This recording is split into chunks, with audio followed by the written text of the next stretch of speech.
Welcome to Daily Wisdom, Walking the Path with the Buddha, a podcast shared by David Roylance. This podcast is dedicated to guiding you to completely eliminate the discontent mind and the suffering it causes by attaining enlightenment. Learn and practice the teachings of Gautama Buddha that will guide you to fully attain a peaceful, calm, serene, and content mind with joy. To support this podcast, visit patreon.com/supportbuddha or visit buddhadailywisdom.com, where you will discover a full range of courses, retreats, and online learning resources to assist you on the path to enlightenment. Now, here's our teacher to share more.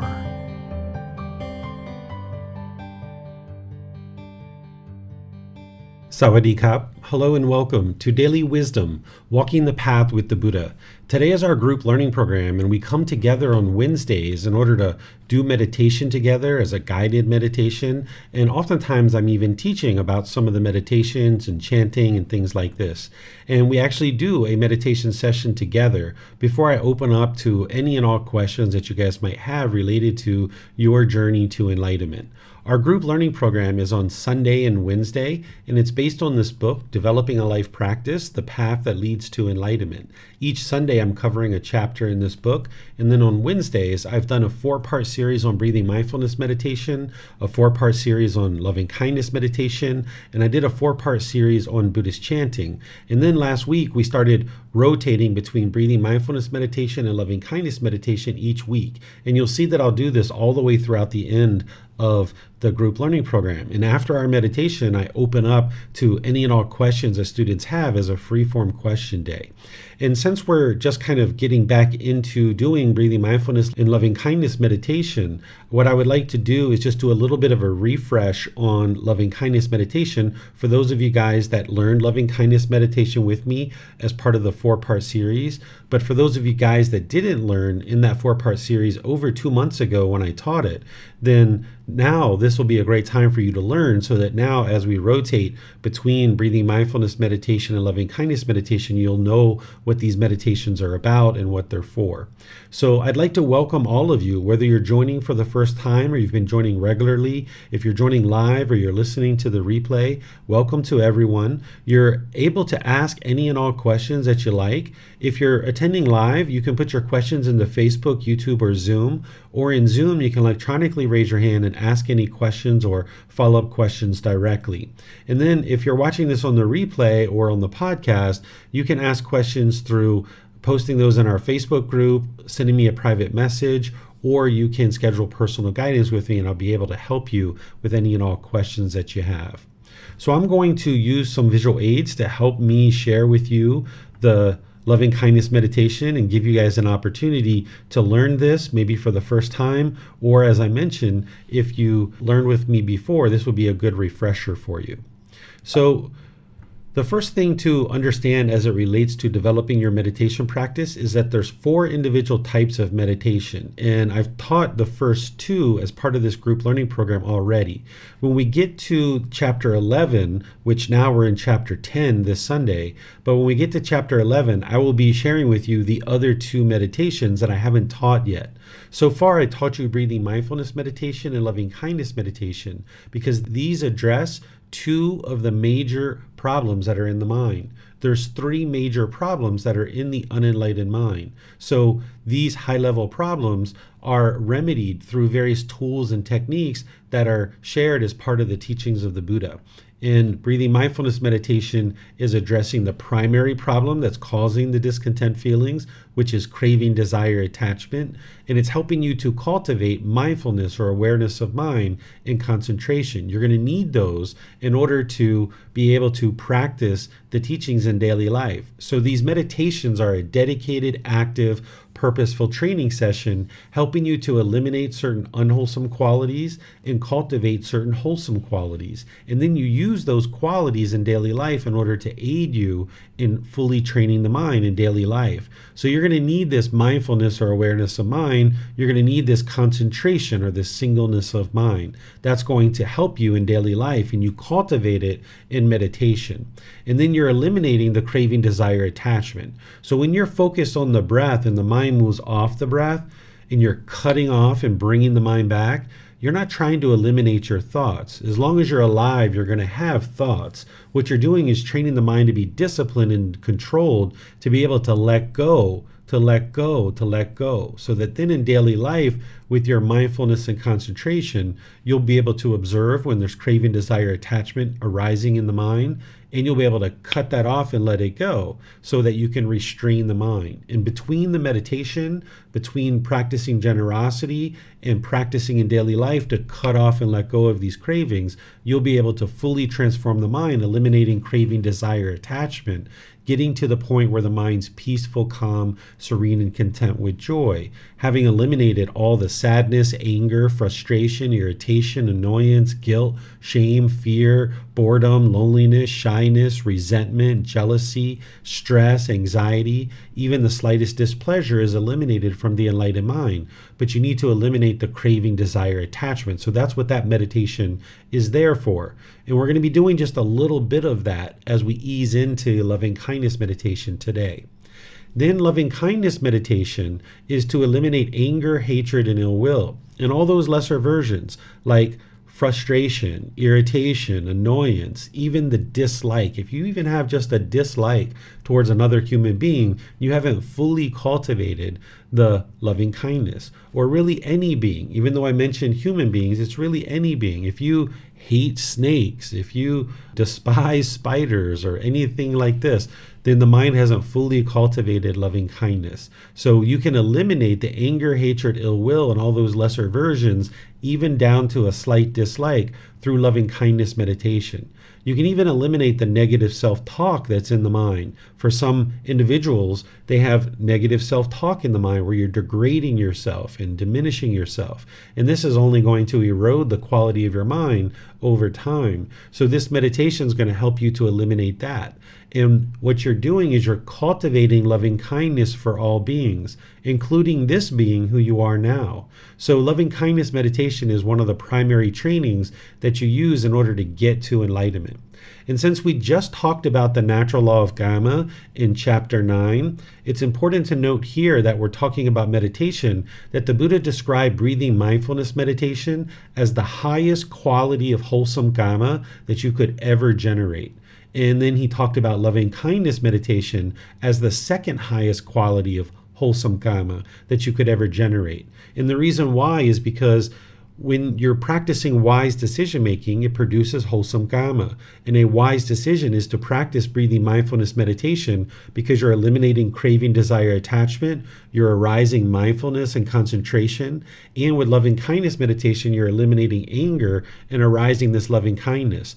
All unwholesome Gamma comes from craving, anger, and ignorance. So by you learning breathing mindfulness meditation and loving kindness meditation and then practicing it, you're reducing the pollutions in the mind that are then producing unwholesome Gamma. So the most wholesome Gamma that you could create is to actually do something that is going to eliminate the unwholesome qualities in the mind that are producing unwholesome results, unwholesome Gamma. So by you practicing breathing mindfulness meditation and loving kindness meditation, you're putting less and less harm in the world because your mind is becoming more and more peaceful. You're eliminating the defilements or the taints or the pollutions of mind. And this is going to help you to then be able to produce less and less unwise decisions that is producing unwholesome Gamma. So this is the very best thing that you could ever do, is practice breathing mindfulness meditation and loving kindness meditation. This is going to produce significant amounts of wholesome Gamma. So the first thing to think about as you're learning loving kindness meditation is just ask yourself, what is loving kindness? You need to know what it is so you can actually cultivate it in the mind. So rather than assume that students know what loving kindness is, I share that in the books and I share that in the classes to be sure that students understand thoroughly what loving kindness is so you can cultivate this in the mind. You might hear some people refer to it as metta. This is the Pali word, but all the teachings that I share are in English. There's only 2 words that I still need to use in Pali because they don't translate to one English word, and that's Gamma and Jhana. Those are the only two that I really need. But otherwise, I use English. But you might hear other people refer to this as metta meditation, which is loving kindness meditation. So in understanding what loving kindness is, it's active goodwill towards all beings without judgment, or a genuine interest in seeing all beings be well. And notice here that I share without judgment, because in some cultures, you might be taught to sit back and not respect somebody until somebody respects you. That I'm not respecting you until you respect me.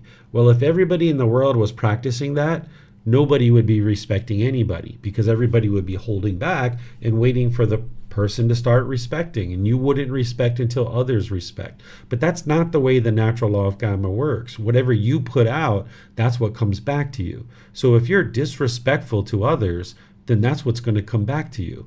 But conversely, if you're loving and kind to others, then that's what's going to come back to you. In order for you to get to a point where your mind is fully permeating loving kindness and you're experiencing loving kindness in your life, you need to be putting out more and more loving kindness without judgment. That you're not judging other beings and deciding whether they deserve your loving kindness, but instead, just without any judgment whatsoever, you're just choosing to have love and kindness, this genuine interest in seeing all beings be well and goodwill towards all beings. And that doesn't mean that you're best buddies with everybody. That doesn't mean that you go take people to the hospital that you don't even know, or somebody that you've never met.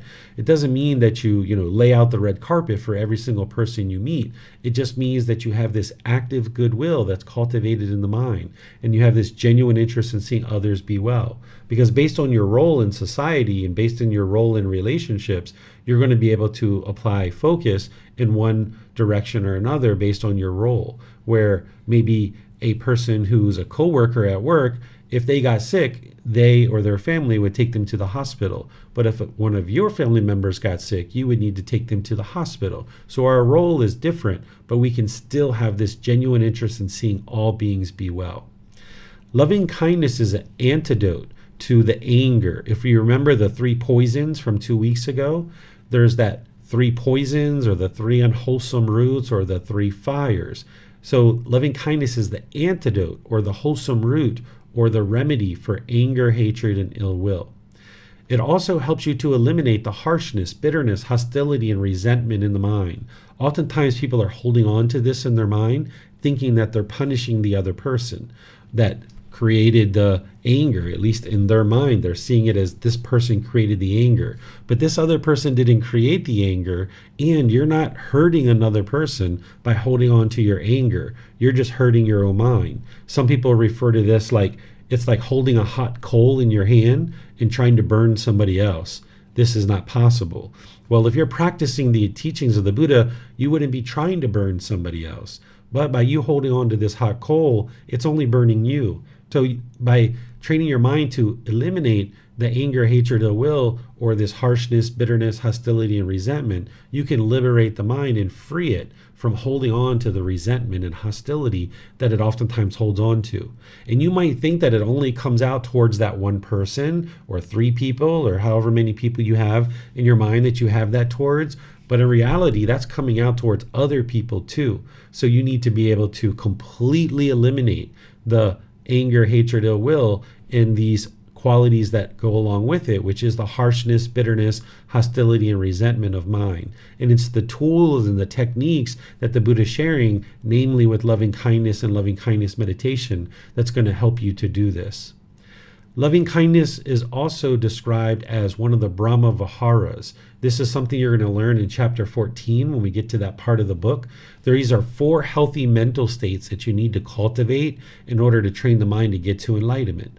One of them is loving kindness, but then there's also compassion, sympathetic joy, and equanimity. These are 4 individual healthy mental states that are needed to be cultivated in the mind, and they're exact remedies for specific things. Here, loving kindness, I'm sharing with you that it's a remedy for anger, hatred, ill will. But when we get into chapter 14, I'm going to expand your understanding of the Brahma Viharas, and I'm going to explain these other 3 that you haven't really learned much about.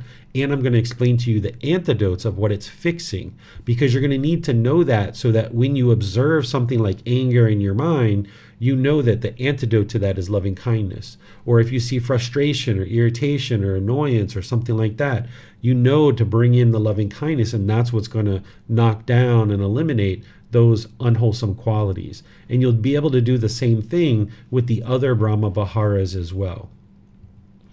Then I like to show you where loving kindness plugs into the teachings of the Buddha on the Eightfold Path, because I frequently share how this Eightfold Path is a core central teaching of the Buddha. This is the path to enlightenment. In order to get to enlightenment, you would need to know the Eightfold Path, because this is the path to enlightenment. So you would need to know this inside and out, backwards and forwards. This is why I taught it several times in this program already. We went through it very thoroughly in all the courses, retreats, and all the various programs that I teach.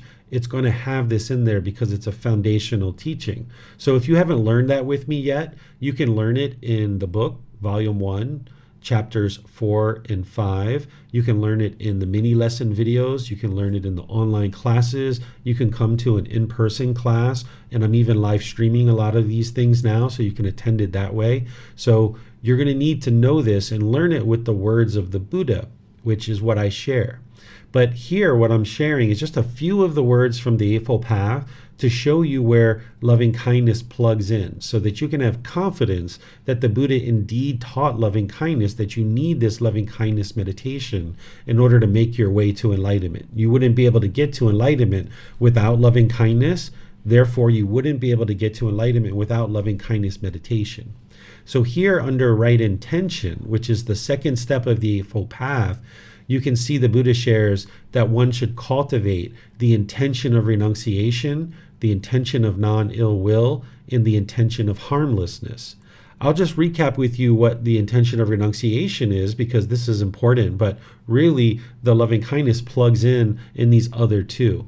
What right intention or right thinking or right thought is where you cultivate the mind to have the thinking or the thought or the intention of here renunciation, non-ill will, and harmlessness. What renunciation is the willingness to let go, the willingness to eliminate false beliefs and opinions. Because if your mind currently has annoyance, agitation, irritation, frustration, sadness, resentment, all these discontent feelings, then your mind still has certain false beliefs, certain opinions that are untrue.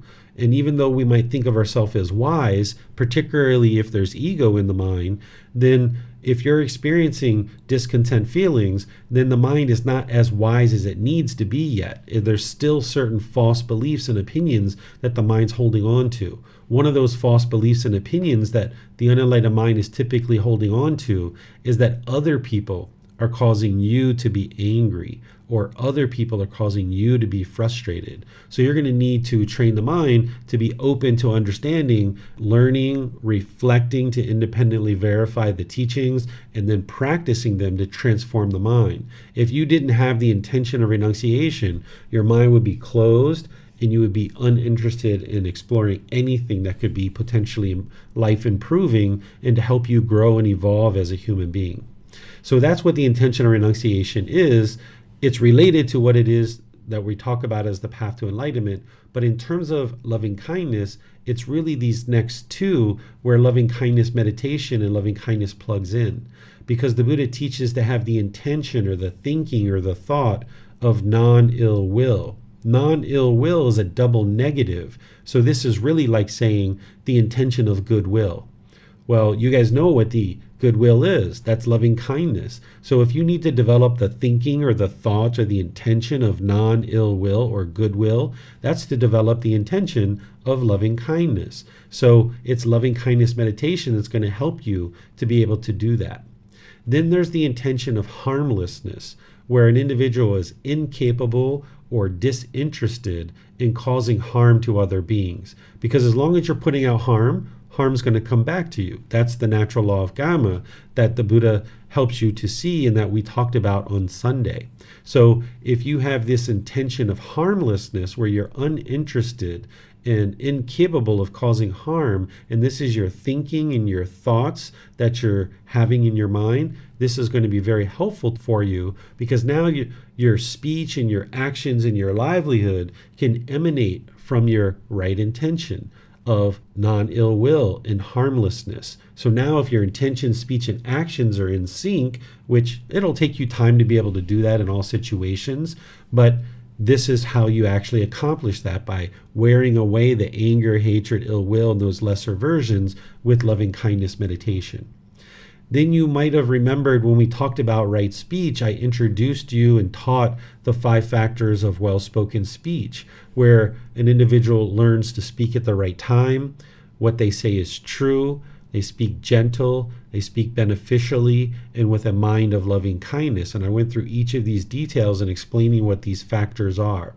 Well, that 5th factor, it is spoken with a mind of loving kindness.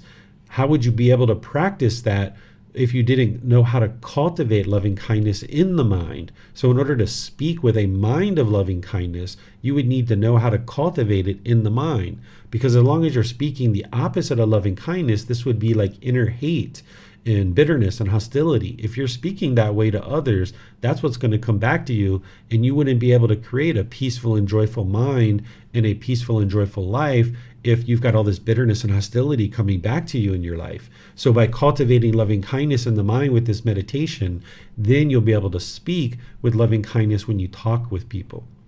This next teaching here is from the Buddha, and it's kind of the last part of a teaching that he was sharing, where prior to this, he was teaching right speech in the 5 factors of well-spoken speech. He was teaching his students to speak at the right time, what they say is true, speak gentle, speak beneficially, and speak with a mind of loving kindness.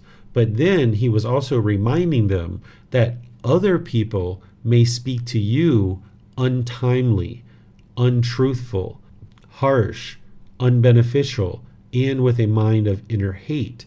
And he says, when people speak to you in that way, this is what he's saying you should do. He's saying, herein, monks, you should train thus. Our minds will remain unaffected. We shall utter no evil words. We shall reside compassionate for their welfare, with a mind of loving kindness, without inner hate. We shall reside enveloping that person with a mind filled with loving kindness, and starting with him, we shall reside enveloping the all-encompassing world with a mind filled with loving kindness, abundant, joyful, immeasurable, without hostility and without ill will. That is how you should train, monks. So what he's saying is, when people are bitter and harsh and hostile to you, that you should reside with loving kindness. Reside with your mind unaffected. That's going to be challenging for you as long as you have craving, desire, attachment. But that's the goal of what you're working towards. Having this compassion and loving kindness. Compassion is the concern for the misfortune of others. See, what we tend to do in the unenlightened state is when somebody's bitter and harsh and hostile with you, you might be bitter and harsh and hostile right back. This is like somebody picks up a rubber ball of anger and they throw it around the room, and you pick it right up and you throw it around the room, and they pick it up and throw it around, and you pick it up and throw it around. And next thing you know, you got all these rubber balls bouncing around in the room and your head spinning because there's so much anger and hostility in the conversation and in the relationship. But what you would like to do is, when somebody picks up the ball of anger and throws it around the room, is you just watch it lose its energy and roll to the corner. And when it rolls to the corner, it's lost its energy, and now you won't have any more anger coming back to you. Slowly but surely, the people around you will realize that you don't argue, that you don't have anger and hostility. Because as long as you keep putting that out, that's what's going to keep coming back to you. So there might be some relationships that you need to end and move on from. There might be some that you're more committed to, that you're going to work out that relationship like I'm describing here. And then there's new relationships that you might create where you'll only ever be loving and kind, and that's all that'll ever come back to you from that relationship, because that's the way you are. So the way that you accomplish that is cultivating the mind with loving kindness and making sure that if someone chooses to be bitter and harsh with you, no matter what setting or who they are, that you don't be bitter and turn harsh back, because that's just going to escalate the problem. And the more harshness that you put out, the more that's going to come back to you. So the Buddha here is guiding you to have that loving kindness. But once again, how could you have loving kindness in the mind and not have inner hate if you didn't know how to do that and you didn't have a tool or technique of how to do that? So that's what loving kindness meditation does for you, is it gives you that tool or technique to cultivate the mind, get rid of the anger and hatred, so now you can reside peaceful and joyful in all your various relationships. And it's going to take gradual training, gradual practice, and gradual progress to be able to get there. So you're not going to be able to do this in just one meditation session or 1 week or 1 month. It's going to take time. Here's some more teachings from the Buddha on loving kindness and loving kindness meditation. This is the way that a Buddha speaks. It's just very clear and very direct, very concise. You don't need to interpret his words or figure out what he's saying. He got to this enlightened mental state and he knew how to do it. And then he just clearly shared with others how he did it. He wasn't trying to convince you to do anything or force you to do anything. He was just explaining to you what he did in order to get to this enlightened mental state. So here he's talking to his son, Rahula. Some people think that the Buddha didn't come back to his family, that when he left and went on that 6-year journey that he never came back, but this isn't actually true. After training his mind for 6 years, he came back, and then his son, his wife, his stepmother, some of his cousins, and some of his other family members joined in order to learn how to train their mind and actually get to enlightenment. So his son and his wife and his mother ultimately ended up getting to enlightenment during his lifetime. So here he's talking to his son Rahula. He says, Rahula, develop meditation on loving kindness, for when you develop meditation on loving kindness, any ill will be abandoned. So here it is, just clear and direct, that meditation on loving kindness leads to the elimination of ill will. It's very clear. And here in the next one, it's clear as well. Loving kindness should be developed to abandon ill will. This is how a Buddha speaks. Very clear, very concise, very direct, because they're speaking beneficially and they're ensuring that when they speak, it's something that a common person can understand. Their teachings aren't really complex and difficult and hard to understand. Instead, they're just very clear and very direct so that you can understand them. Then this next teaching that I have here, the Buddha was talking prior to this about some other things as well. Let me just set up for you what he's actually doing here, is that during the lifetime of the Buddha, it was him that was teaching of how to get to enlightenment, and his students knew that it was his teachings that were leading to enlightenment because they could see the condition of their mind and the quality of the mind gradually improving. But there were other teachers who were teaching too and claiming that their teachings led to enlightenment, because there isn't any outward characteristic that makes a Buddha and everybody knows they're a Buddha. And a Buddha doesn't go around performing a bunch of miracles to try to convince people that they're a Buddha. And there's reasons why a Buddha isn't necessarily interested in people knowing that they're a Buddha, which I talk about in other classes and in the book and things like this. But nonetheless, there was these different teachers that were teaching, different students who were learning, and all these different teachers. And sometimes the students of the Buddha would get together with the students of these other teachers. And then they would talk and they would compare notes about what is your teacher teaching, what is my teacher teaching. This happens even today. People do this. Well, the Buddha was saying, okay, essentially, when you get together with these other students, suppose they ask, but what, friends, is the reason unarisen anger does not arise, and arisen anger is abandoned? You should answer, the liberation of mind by loving kindness. For one who attends carefully to the liberation of the mind by loving kindness, unarisen anger does not arise, and arisen anger is abandoned. This, friends, is the reason unarisen anger does not arise, and arisen anger is abandoned. So what he's saying is, any anger that is buried in your mind that has not yet arisen, if you practice loving kindness, it will ensure that that anger doesn't arise.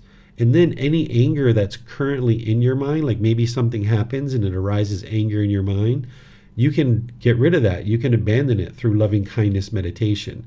Because if your mind is unenlightened, and even if you're in the first or second stage of enlightenment, you still have some ill will in the mind. It's not until you get to the third stage of enlightenment that ill will is completely eliminated from the mind. So this loving kindness meditation is like a jackhammer that's jackhammering up this ill will, this anger, this hatred to get it out of the mind. Because if your mind is unenlightened, you have this ill will in there. And right now you might be peaceful, you might not be angry, but it's only a matter of time before some craving gets triggered and now the anger arises. So the Buddha is saying the way to ensure that that anger doesn't arise and any anger that is in the mind is eliminated, to practice loving kindness. So that's why you need to be attentive to the mind using mindfulness or awareness of mind, that whenever you see anger arising in the mind, you bring in the loving kindness. That's what gets rid of it. It dispels it and eliminates it. And then on a consistent, ongoing basis, you use loving kindness meditation to break up, like a jackhammer, all that ill will that might be in the mind and eliminate it and get it out of the mind. Because right now, if somebody does something, maybe you have a certain craving, desire, attachment that gets triggered, your mind might go down this well-worn path of anger. And you know where that leads. It leads to broken relationships. It's a well-worn path. The grass is worn out, the bushes and stickers are pushed back. You can go down that path maybe so easily in some cases. Well, now what you're doing with loving kindness meditation and by practicing loving kindness in daily life is you're getting out your machete and you're going down this new path. You're forging this new path. You're breaking through the bushes and the stickers and you're trying to create this new path. And this is why it can be quite challenging when you're first getting started, that the mind isn't interested in having this loving kindness, that it's so used to having anger, bitterness, and hostility. So you would like to get out your machete and go down this new path and create this new path so that your mind will more readily go down that path. Then this old path will get overgrown, and by the time you get to enlightenment, your mind cannot physically become angered. It's impossible for an enlightened mind to actually experience anger because that old path is overgrown and the mind won't go down there any longer because you've eliminated the causes and conditions that are causing the anger to arise, namely the craving, desire, attachment, and also this ill will. That's how you uproot it and get it out of the mind, is with this meditation, and then practicing in daily life through your intention, speech, and actions to have loving kindness. That's where a lot of the real transformation is occurring. You can't meditate your way to enlightenment. You're going to need meditation. So you wouldn't be able to get to enlightenment without meditation, but you wouldn't be able to just meditate your way to enlightenment. The meditation, particularly here with loving kindness, it's like filling up your gas tank, and then you go out into the world and you practice through your intentions, your speech, and your actions to be loving and kind. And this is the meditation that's going to help you to be able to do that. So let me pause here before I share with you guys how to do loving kindness meditation and we actually do it together. Let me see if you guys have any questions. Remember, you can put that into Facebook, YouTube, or Zoom, or you can raise your hand in Zoom and ask any questions or follow-up questions directly that you would like. Okay, I'm not seeing any questions anywhere. So what I'll do then is I'm going to teach you guys how to do loving kindness meditation, and then we'll do a session together. The way that you do loving kindness meditation, if you'd like to follow the same formula that I follow, is I start with chanting to ease the mind into meditation. This kind of invigorates the mind. It helps you to practice awareness of mind, helps you to practice awareness of breath, bring some focus and clarity to the mind as you're easing into meditation. And there's other benefits too that I taught as part of the chanting. Not everybody has to chant in order to get to enlightenment. You can get to enlightenment without chanting, but this is one tool or one technique that you can use in order to help you to ease into meditation. So there's that chanting there to be able to help you. Then as you ease into meditation with chanting, then you're going to do about 5 or 10 minutes worth of breathing mindfulness meditation in order to help you to start getting awareness of the mind and concentration, and then bring the focus to the breath. And you like to do that for about 5 minutes, 10 minutes. Then you're going to move into loving kindness meditation, where you're doing these affirmations. I'm going to be doing these out loud during our meditation, but you're going to do them internally in the mind, where on the out breath, you say, "May I be peaceful." And then you slowly breathe in. And then again on the out breath, "May I be safe." And then you slowly breathe in. And then again on the out breath, may I be well. And then finally, on the next out breath, may I be free of all discontentedness in the suffering it causes. You start with I, because you need to have loving kindness for this being who you are now. That's what's going to help you eliminate the negative self-talk, but it's also going to help you to be able to then practice loving kindness with others, because you'll know how to love yourself. Then you make these successive rings getting wider and wider and wider. About 6 to 8 rings is what the mind can actually manage. So you'd like to do kind of like maybe 2 rings of people that you already have loving kindness for, maybe your parents, your siblings, maybe a life partner or children or something like this. This will help bubble up the loving kindness in the mind. Then you'd like to do kind of like maybe 2 rings that are individuals that you are kind of more neutral about. Maybe some neighbors, some coworkers. You don't hate them, but you don't have loving kindness for them either necessarily. You're kind of more neutral about them. This will help bubble that loving kindness over into that group. Then you'd like to do some rings for individuals that you do have anger for, that your mind does have resentfulness towards. This will help to eliminate that from the mind.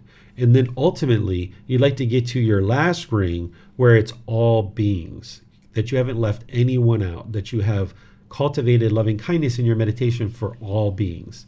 Here with the visual aid, I'm just giving you 3 rings. May I, may we, and may all beings. And this is just a visual aid to help you learn. But what I'm sharing with you is to create 6 or 8 rings and customize this meditation based on your specific needs. And when you first start, your meditation might look one way. And then over a few weeks, as you're meditating more and more, people might come in and out of your meditation. When I first started, it was me and my mom were in there a lot. And then over time, as I didn't need to cultivate loving kindness for mom anymore because I noticed I had no more anger towards her, then I started to include other people. At that time, I was in business, so it might have been an employee, it might have been a customer, it might have been, at one time there was a landlord who came in and threatened to kill me in front of my customers, in front of my employees, and I put him in there. There would be times where maybe I was on my way to work and somebody would cut me off in traffic and this anger would arise, and I was interested in making sure I got rid of that. So I would put them into the meditation. So this meditation is going to change over time. As you're meditating this way, you're not going to know at any one given time how much anger you've eliminated. But when it's completely gone, you will know that. It's just like a digging tool. If you had a digging tool with a wooden handle and you were digging with this tool every day you're wearing away the wood on this handle. You don't know how much, but you know you're wearing it away.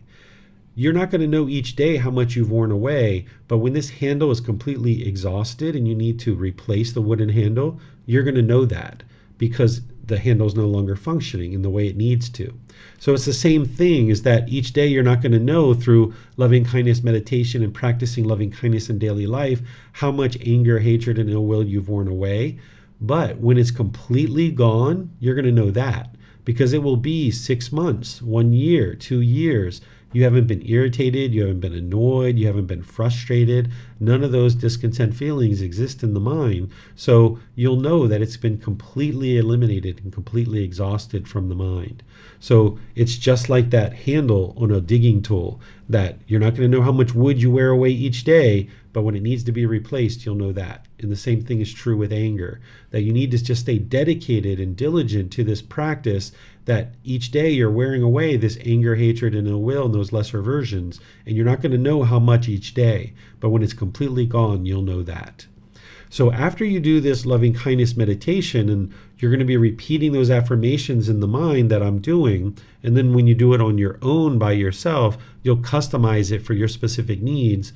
Then after that, I'll guide you to go back to breathing mindfulness meditation, and then we're going to come out with the chanting.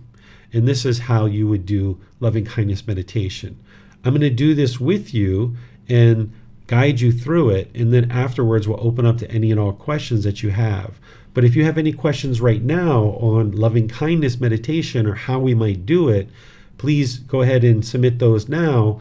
I'll see those in Facebook, YouTube, or Zoom. Or in Zoom, you can raise your hand and ask any questions or follow-up questions directly.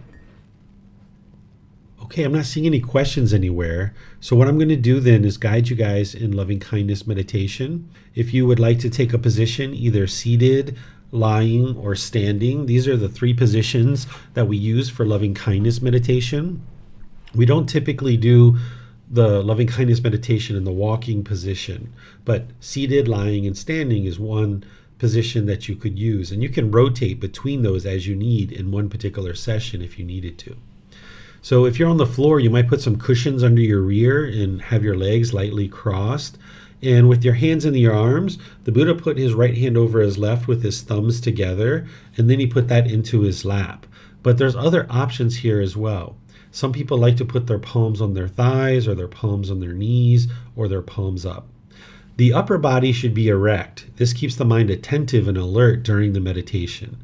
Then you would like to just close the eyes and start breathing in through the nose and out through the nose.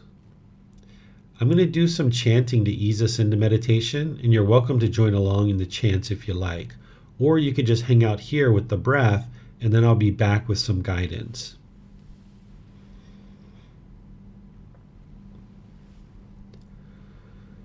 Arahang Samma Sambuddho Bhagava Bhutang Bhagavanthang Apivadeyami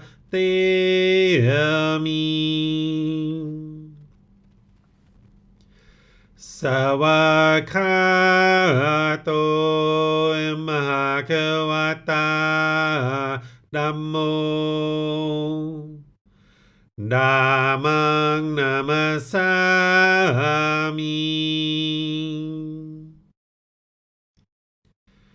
Supatipano Bhagavato Sāvaka Saṅkho Saṅghang Namami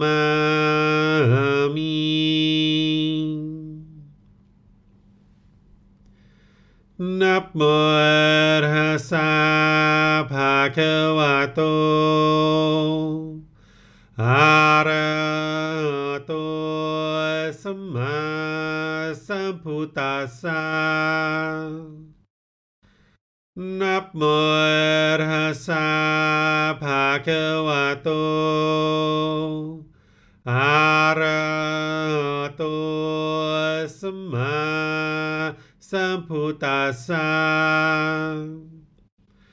Namo Tassa Bhagavato Arahato Samma Sambuddhassa Iti piso Bhagava Arahang Samma Sambuddho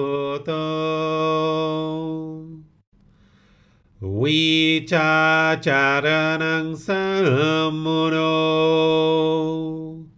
Sakato Rokavito Anutero Purisa Dhamma Sati Satatawa Manusanang Bhutto Bhagavati.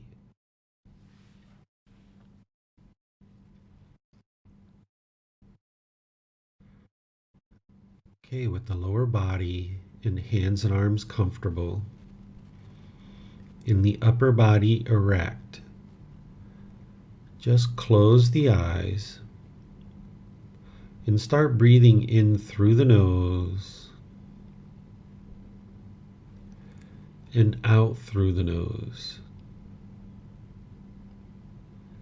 Here you're just looking to establish the breath. a nice, natural, steady, consistent breath. Not forced or controlled, just a gradual inhale through the nose, experiencing the full breath. And then, when you're ready, exhale out through the nose. Breathing in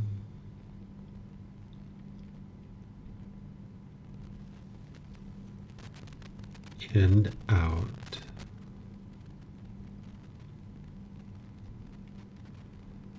Breathing in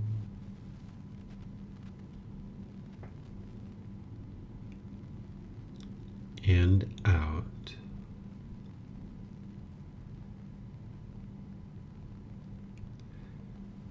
Your breath may not match up with the guidance that I'm providing, and that's okay.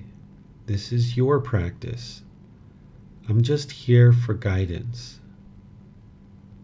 So whenever you get to the next inhale, breathe in gradually through the nose, experiencing the full breath, establishing a nice, natural, steady, consistent breath. And then, whenever you're ready, exhale out through the nose. Breathing in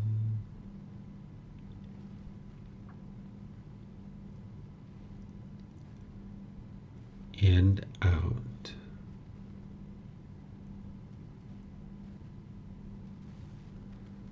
Breathing in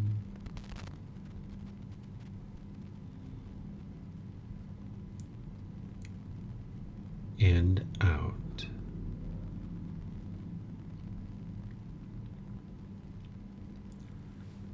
With the breath well established, start fixating the mind on the breath, either the sound of the breath coming into the nose or the sensation of air moving over the skin into the nose. The breath is the present moment. Fixate the mind on the breath, the present moment. Breathing in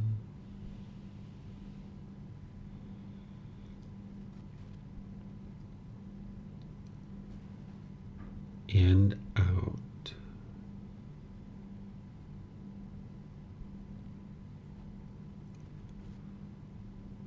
Breathing in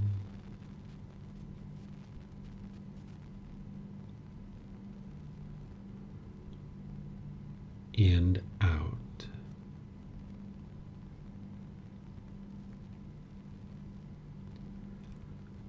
With the mind fixated on the breath, whenever you notice that the mind moves off the breath, cut that off, let it go, and come back to the breath, the present moment. No need to observe the thought, label it, judge it, analyze it, or even try to figure out where it's coming from. Whenever you notice that the mind is moved off the breath, cut that off, let it go, and come back to the breath, the present moment.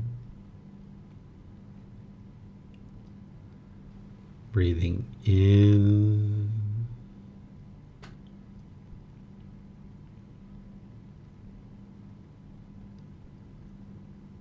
and out.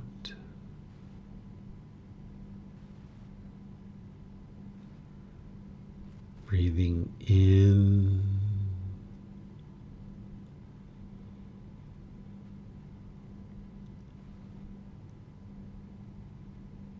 and out.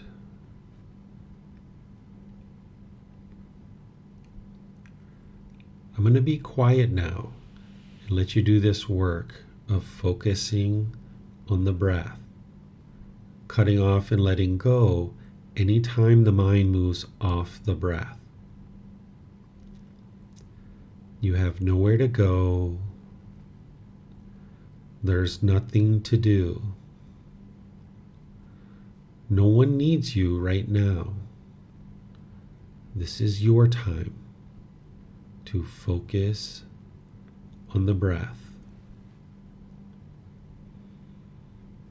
Breathing in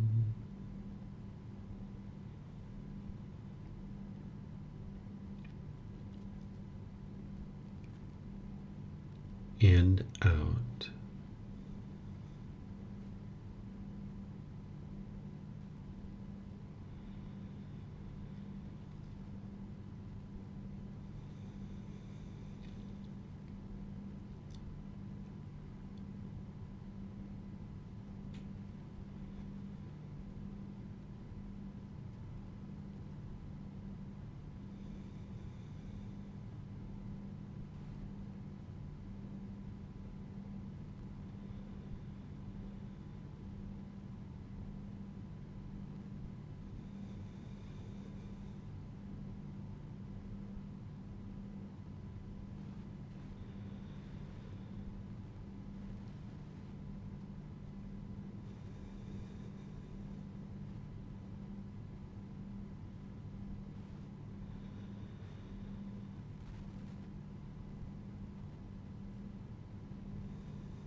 Continuing to breathe in through the nose and out through the nose.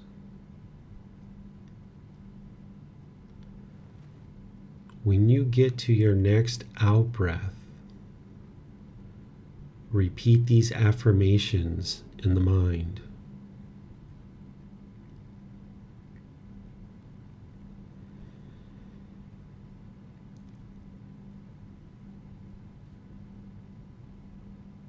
May I be peaceful.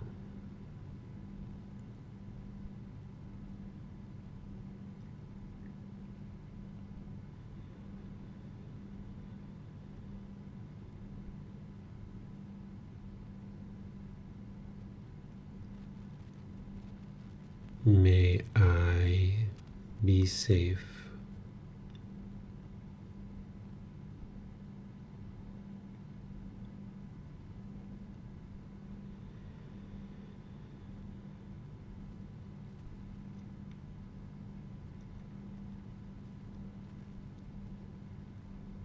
May I be well.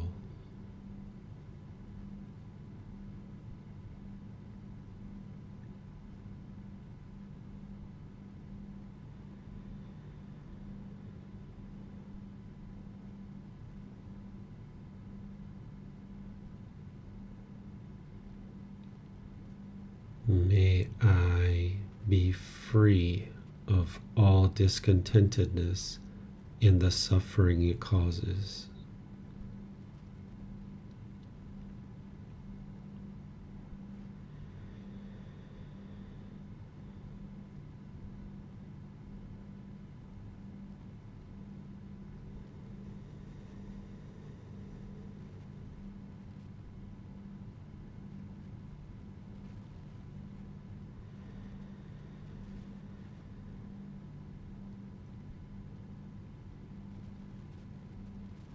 May we be peaceful.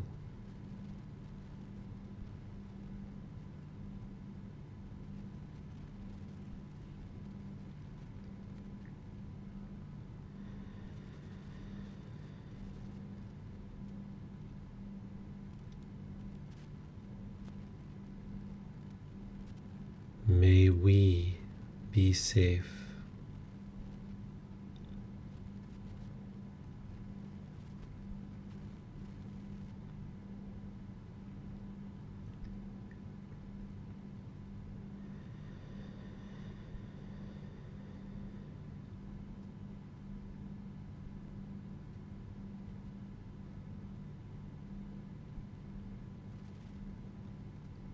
May we be well.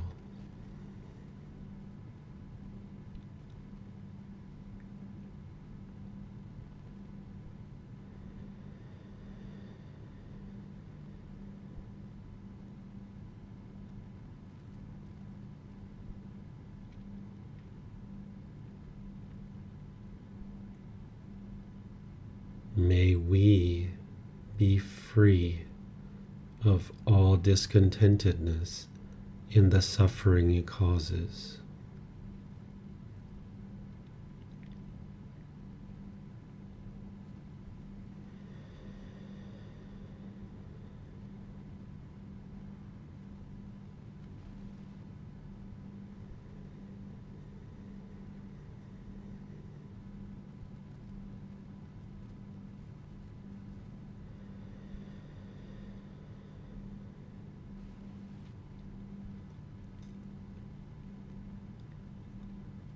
May Mom and Dad be peaceful.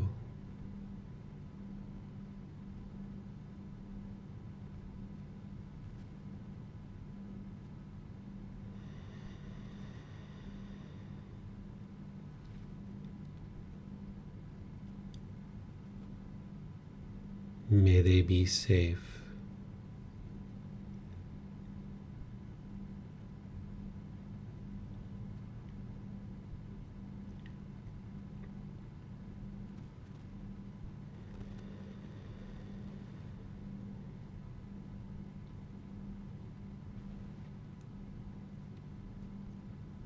May they be well.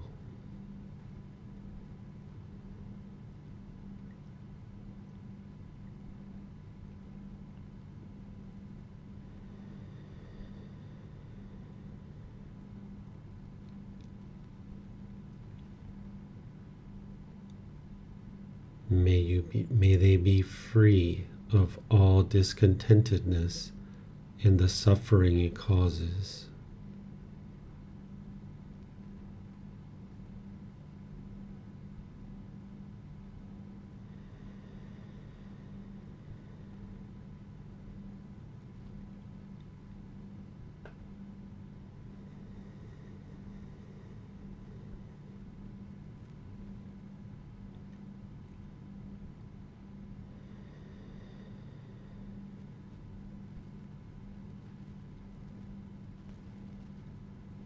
May my family and friends be peaceful.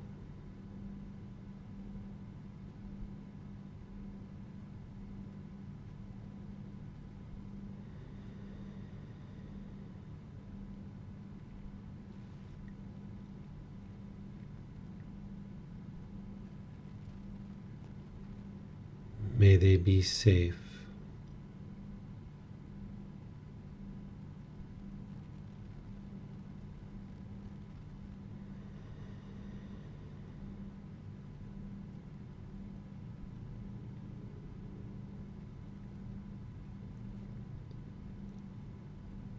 May they be well.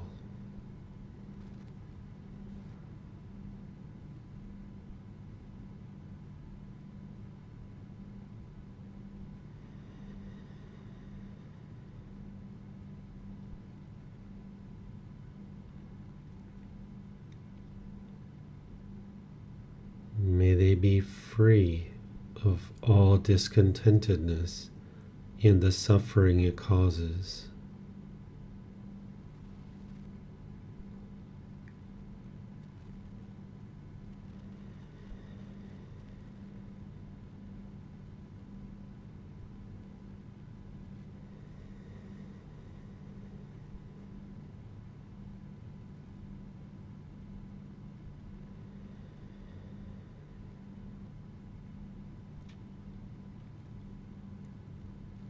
May all those who have harmed me be peaceful.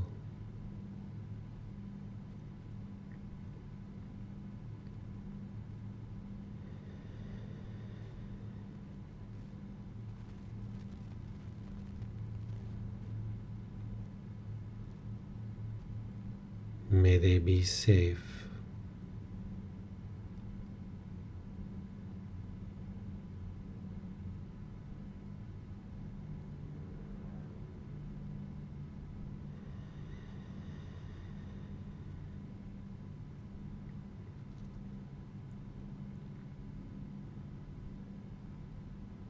May they be well.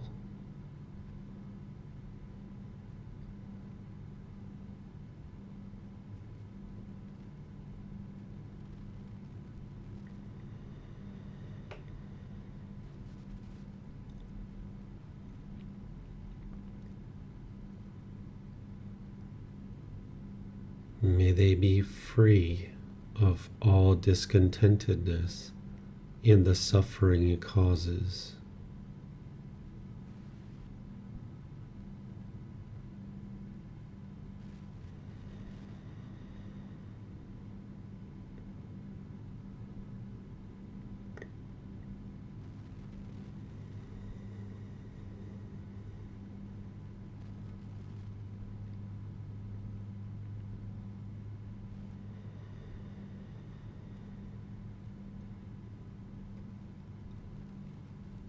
May all those who I have harmed be peaceful.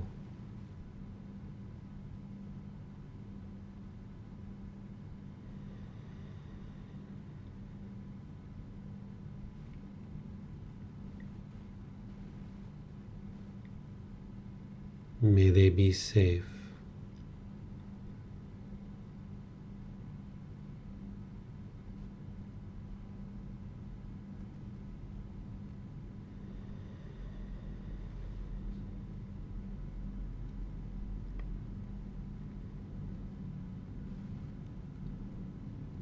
May they be well.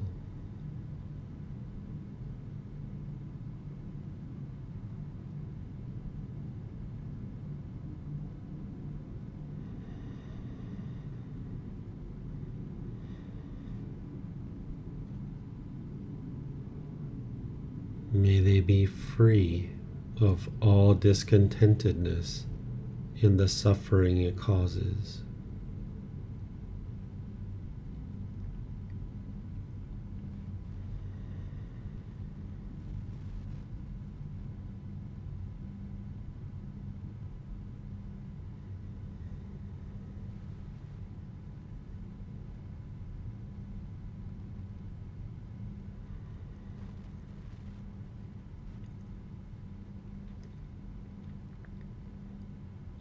May all beings, wherever they reside, be peaceful.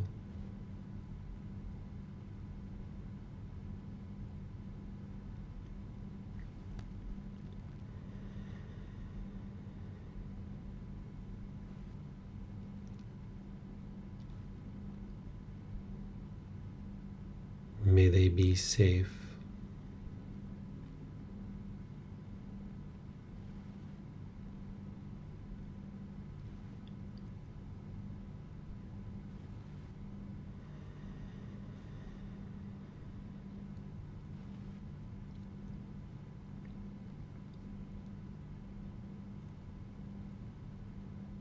May they be well.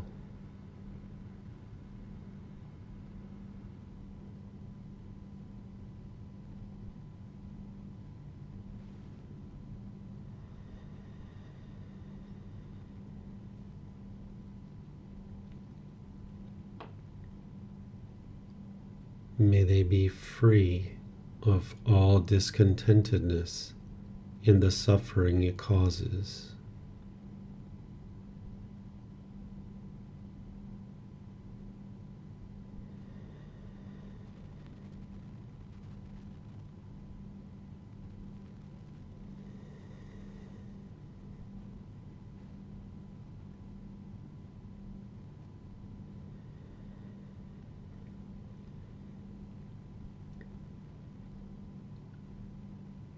Now return back to breathing mindfulness meditation,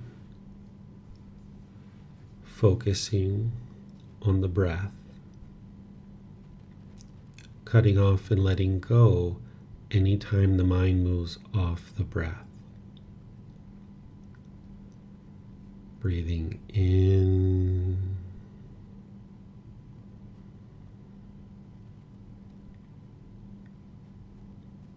and out.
Arahang Samma Sambuddho Mahakawa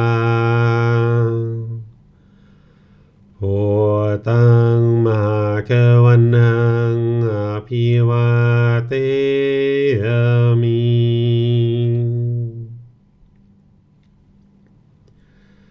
Savakato Mahakavata Dhammo Dhammang Namasami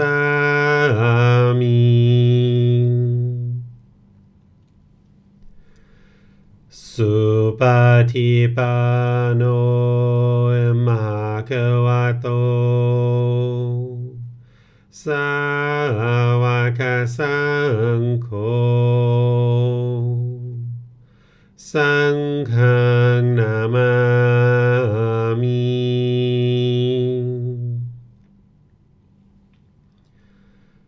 นะโมตัสสะภะคะวะโตอะระหะโตสัมมาสัมพุทธัสสะนะโมตัสสะภะคะวะโตอะระหะโตสัมมาสัมพุทธัสสะนะโมตัสสะภะคะวะโตอะระหะโตสัมมาสัมพุทธัสสะอิติปิโสภะคะวะอะระหังสัมมาสัมพุทโธวิชาจารณังสัมมุโนสคาโตโรกาวิโตอนุเตโรปุริสานามาสติสัตตาตาวามนุสนังพุทโธภะคะวะติ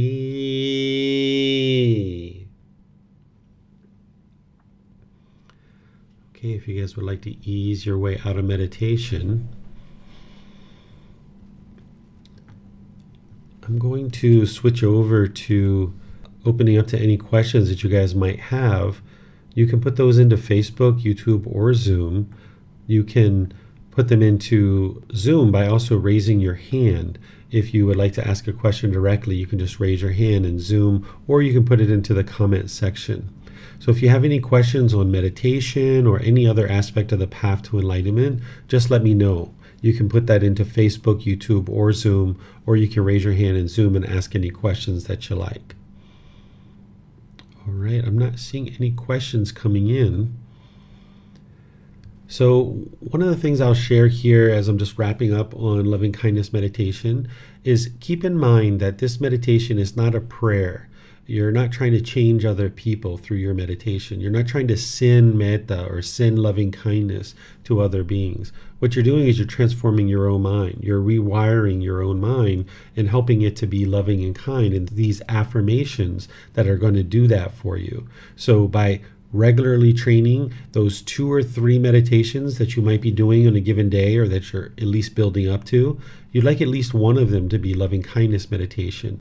And if you do it in the morning, this is really great because it sets up your day to go out into the world and be loving and kind, so that you're significantly reducing and eliminating any unwholesome decisions that you're making that are going to produce this unwholesome karma. So out of your 2 or 3 sessions, make at least one of them loving kindness, and particularly in the morning, that works out really, really well. But there's no reason why you wouldn't be able to do 2 or even 3 loving kindness meditation sessions in a given day if you'd like to. So as we go forward, looks like, okay, no question from Miriam. Just thank you for the great teaching session. Oh, you're welcome, Miriam. Pleased to help you. So as you guys go forward, what we're going to be doing is next week, we're going to be switching into breathing mindfulness meditation. And then the week after is going to be loving kindness. We're just going to keep rotating like this every other week. We're going to be doing these guided sessions of breathing mindfulness meditation and loving kindness meditation. Here I used this session in order to remind you guys about what I taught previously, but now I'm just going to come into the session for the class. I'm going to be guiding you in meditation and then opening up to any questions that you might have. On Sunday, we're going to be doing chapter 10 of the book, Developing a Life Practice, The Path That Leads to Enlightenment. Here, this chapter is titled, What is Merit? Just to give you a little bit of a preview, it's a wholesome type of gamma that you need in order to train your mind and move it closer and closer to this enlightened mental state. So we're going to be teaching you about that, and you're always able to read this chapter either before class and or after class. And then, as I mentioned, next week we're going to be doing breathing mindfulness meditation in our Wednesday class. And of course, we've got the Saturday Pali Canon and English study group going on at all times, so you guys are welcome to join that at any time that you like. So thank you all for joining for today's class. We'll see you guys in a future class. Have a very lovely and wonderful rest of your day. Sawadee khap. Thank you for listening to this podcast. To provide support for this podcast, visit patreon.com/support Buddha. To access more teachings, visit buddhadailywisdom.com. There, you will discover a full range of courses, retreats, and online resources to assist you on the path to enlightenment. Remember to establish a daily, consistent meditation practice, along with learning and practicing these teachings. A well-developed meditation practice is the foundation in which to train the mind to attain enlightenment.